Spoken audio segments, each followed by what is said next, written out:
to the Vyne. 500 years of history has been walking through these walls, so we've got lots and lots of things that have happened here over the course of those 500 years.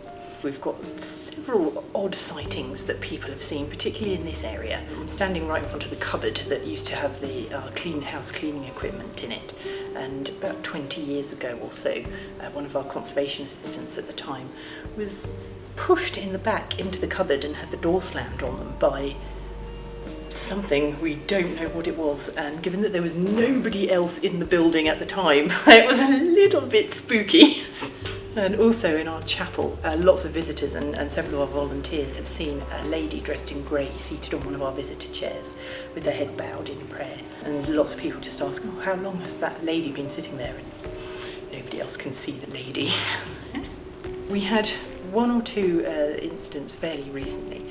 We were doing some research into Sir Charles Chute and his service in the First World War to celebrate the centenary, commemorate the centenary of the First World War. And we were sitting in the volunteer tea room, and suddenly footsteps rushed up and stopped outside the door. And dear, who is that? Nobody is out there. So and then heard the same thing again. So my colleague just yelled out, well, if you're going to just stand there, at least tell us if you can help us find out some information about Sir Charles and the First World War. And then a voice just said, yes, I can. And we both looked at each other and thought, did we just hear that? Yes, we did. Nobody else in the building. It was definitely a man's voice, so very weird.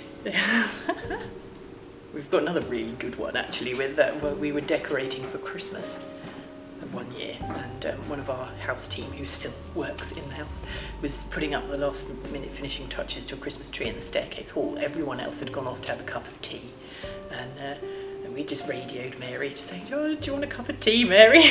We'll make it for you when you come through. She said, is there anybody else in the building?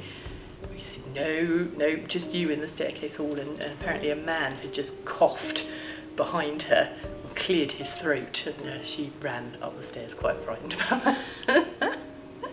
We've never ever thought that there was anything malicious here at all.